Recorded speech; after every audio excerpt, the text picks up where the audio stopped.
എല്ലാവരും പുതുമകൾ ആഗ്രഹിക്കുകയാണ്. കഴിഞ്ഞ വർഷം എന്റെ ഏറ്റവും വലിയ പുതുമ ജയിലിൽ പോകാൻ സാധിച്ചു. പലരും ചോദിച്ചു, ബോസ് ജയിലിൽ പോയി വിഷമമായോ, അവിടെ എങ്ങനെയാണ് ആ കക്കൂസ് ഉപയോഗിക്കാൻ പറ്റുമോ, അവിടെ എങ്ങനെ കുളിക്കാൻ പറ്റുമോ? ഇതൊക്കെ എനിക്ക് ശീലമുള്ളതാണ്.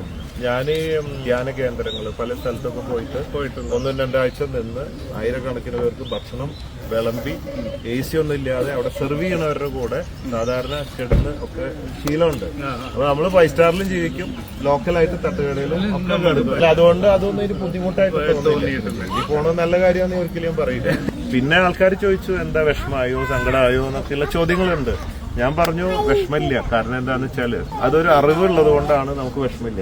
ഈ ജീവിതത്തിന്റെ അർത്ഥം എന്താണ്, വാട്ട് ഈസ് ലൈഫ് എന്ന് ചോദിച്ചാൽ സുഖ ദുഃഖങ്ങൾ അടങ്ങിയതാണ് ജീവിതം.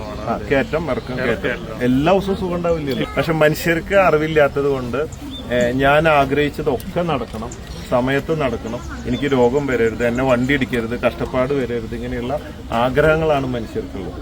അപ്പൊ എല്ലാ കാര്യവും നടക്കാണ്ടാകുമ്പോൾ മനുഷ്യന് നിരാശ, ആത്മഹത്യ, വിഷമം, കരച്ചില് പിടിച്ചിലൊക്കെ വരും. അത് അറിവില്ലായ്മ. ലോകത്ത് ഒരു വ്യക്തിക്കും എത്ര വലിയ ചെറിയ വ്യക്തിയാണെങ്കിലും ആഗ്രഹിച്ച എല്ലാ കാര്യങ്ങളും നടക്കില്ല. അപ്പോ സുഖ ദുഃഖങ്ങളാണ്. ഒരു കയറ്റുണ്ടെങ്കിൽ ഒരു ഇറക്കമുണ്ട്. ഈ പ്രകൃതിയെ കുറിച്ച് തന്നെ പഠിച്ചാൽ അങ്ങനെയാണല്ലോ. മഴക്കാലം, വേനൽക്കാലം, ഉരുൾപൊട്ടൽ കാലം, സുനാമി കാലം, വൈറസ്, കോവിഡ്, ഇങ്ങനെയാണ് പ്രകൃതി. ഇങ്ങനെയാണ്. അപ്പൊ നമ്മൾ അതിന്റെ ഭാഗമാണ്. അതുകൊണ്ട് നമുക്കും ജീവിതത്തിൽ സുഖ ദുഃഖങ്ങൾ ഉണ്ടാവും. ഏറ്റവും വലിയ പാഠം എന്റെ ഫാദറിന്റെ അടുത്തുനിന്ന് പഠിച്ചു. ഫാദർ വളരെ മാതൃകാപരമായിട്ട് ജീവിച്ച സിമ്പിളായ ഒരു മനുഷ്യനാണ്. പക്ഷെ എത്രയും സൂക്ഷിച്ചു നടന്നിട്ട് പള്ളി പോണ സമയത്ത് കാറിടിച്ചു, കാലൊടിഞ്ഞു, തല പൊട്ടി, ബ്രെയിൻ ഓപ്പറേഷൻ, അങ്ങനെ ഭയങ്കരമായ വിഷമമായി നമുക്കൊക്കെ. അത് വർഷങ്ങൾ കഴിഞ്ഞ് അതിജീവിച്ചു. വീണ്ടും ആൾ ഓഫീസിലൊക്കെ പോകാൻ തുടങ്ങി, പണിയെടുക്കാൻ തുടങ്ങി ഒക്കെ ചെയ്തു. അങ്ങനെ ഇരിക്കുമ്പോഴാണ് 10-75 വയസ്സ് കഴിഞ്ഞിട്ട് വരുന്നത് ക്യാൻസർ അടുത്തത്. എന്ത് തെറ്റ് ചെയ്തിട്ട് എന്താണ്? അപ്പൊ എന്റെ അടുത്ത് പറയും, വിഷമിക്കേണ്ട മോനെ, ജീവിതത്തിൽ വണ്ടി അടിക്കും, ക്യാൻസർ വരും, സൂക്കേട് വരാം, കുറ്റം ചെയ്തിട്ടും ചെയ്യാണ്ടൊക്കെ ജയിലിൽ പോകാം, പലതും ഉണ്ടാവാം. ജീവിതം എന്ന് പറയുന്നത് ഇങ്ങനെയാണ് എന്ന് മനസ്സിലാക്കി. അങ്ങനെയാണ് ഞാൻ എന്റെ ജീവിതത്തിൽ ആ ഒരു അറിവ് കിട്ടി. ഇനി എന്തു സുഖം വന്നാൽ സന്തോഷം, എന്ത് ദുഃഖം വന്നാലും അത് ഫേസ് ചെയ്യാം. നിങ്ങൾ എന്നും മരിക്കുന്നത് നിങ്ങൾക്ക് അറിയോ? ഇല്ല.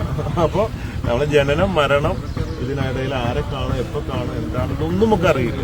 ഇന്ന് എന്താണ് ഇങ്ങനെ ഉള്ള സമയം പരാതികളില്ലാതെ, കിട്ടിയതിന് നന്ദി പറഞ്ഞുകൊണ്ട്, പരിഭവങ്ങളില്ലാതെ, നിരാശയില്ലാതെ, ഇതെല്ലാം സുഖദുഃഖങ്ങൾ ജീവിതത്തിന്റെ ഭാഗമാണ് എന്ന് മനസ്സിലാക്കി അത് അക്സെപ്റ്റ് ചെയ്യാൻ ശരിയായ അറിവിലൂടെ നമ്മുടെ മനസ്സിനെ പാകപ്പെടുത്തിയെടുത്ത്, അതൊരു എക്സസൈസാണ്. മനസ്സിന് കൊടുക്കുന്ന എക്സസൈസ് അറിവിലൂടെ കൊടുക്കണം. അപ്പൊ നമ്മൾ നല്ല സ്ട്രോങ് ആയിട്ട്